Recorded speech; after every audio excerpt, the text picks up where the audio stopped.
I feel like there are way more taboos than people realize when it comes to acceptable opinions or joke targets. Outside of your garden variety tragedies or marginalized groups, there's plenty of less obvious subjects that would make people think way less of you if you approached them with a different viewpoint to the norm.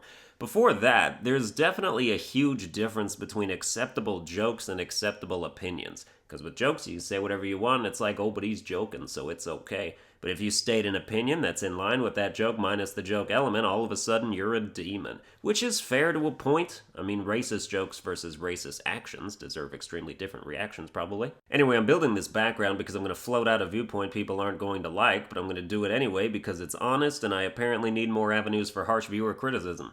It's not that new. I've talked about it before early on in my series, but it was always presented in joke format, and this one will be too, but in addition to the jokes, I want you all to also know that I am a true asshole behind the humor and I actually mean what I say.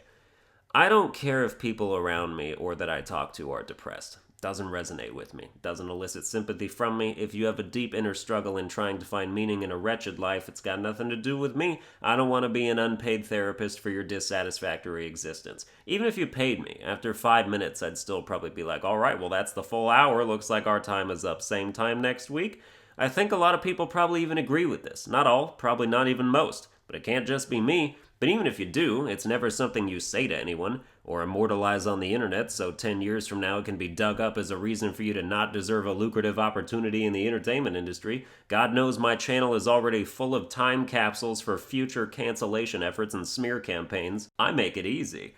Depression is a feedback loop of annoyance. You're depressed, you annoy the people around you with your depression, some of the people around you.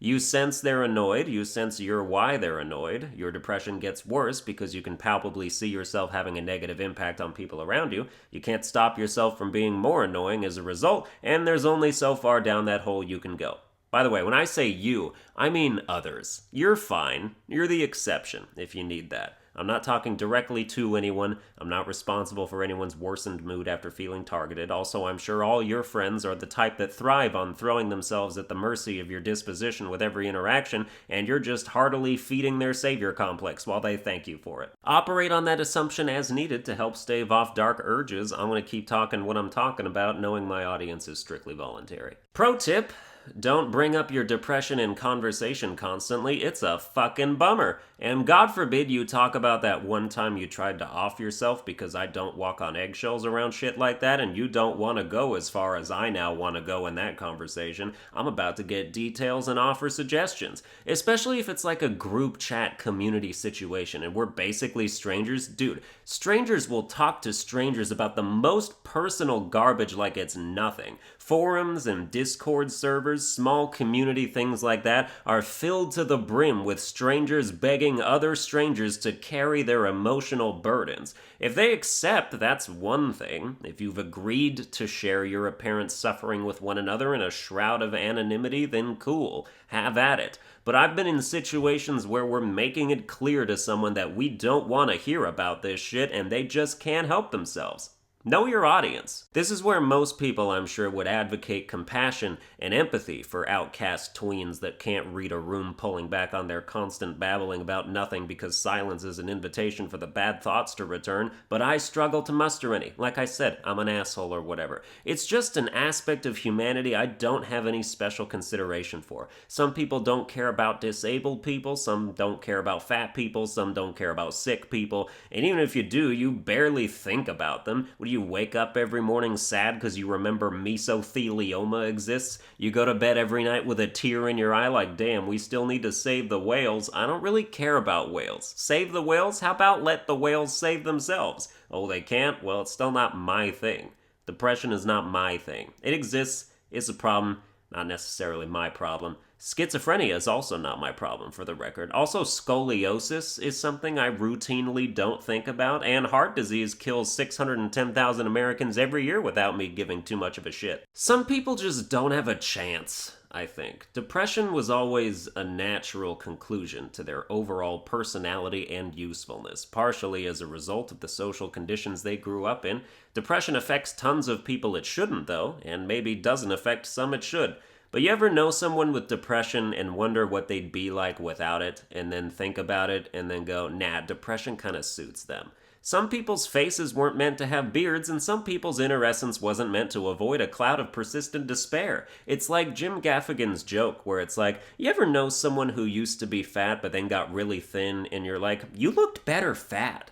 Well, there are people who look better sad, or it feels correct that they are. Life is an overwhelming force that some aren't built to handle. It's full of random death, disease, disorder, desolation, and dissolution. It's also the greatest possible thing in the world with the most monumental potential. Super high replay value, if you ask me. I hope reincarnation is the case. I'll live this shit out 1,000 times, 1,000 different ways that they let me. I've never struggled with depression personally because I've never struggled to find reasons to live. They are countless and multiplying. Have you pet a cat? That's a pretty great reason to live. Ever embraced a dog? Can't do that if you're dead. Ever learned a thing you didn't know? Well, there's more where that came from. Ever been loved? Try not to quit it early. Ever put your penis inside a vagina or envelop your vagina around a penis? Cause that shit crazy and worth an extra quarter in the machine every damn time. I can't speak to homosexual sex, at least the dick and butt kind, but I'd stick around this mortal coil just to watch what lesbians are doing. They say depression is an illness. They say addiction is also an illness. I question the idea that you can become instantly addicted to something. People are like, with just one drink, you can become addicted.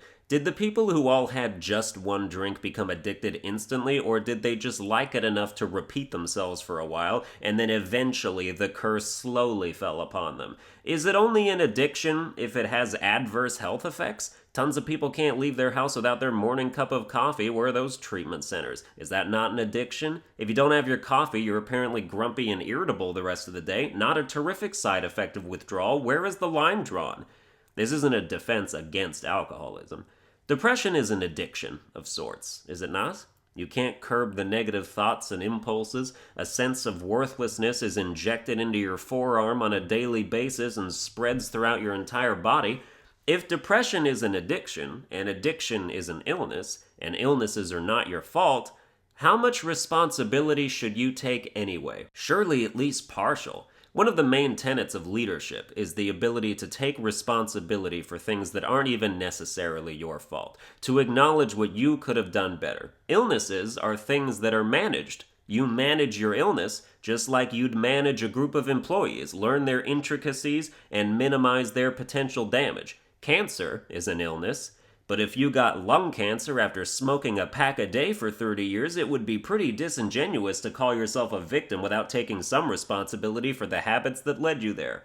Depression isn't airborne. You don't catch it like a cold. If you've got a deep sadness or dissatisfaction brewing within you for an extended period of time, ask yourself what you could have done to break out of that funk and what you could do now to improve or better manage your condition. I don't believe compassion is a virtue.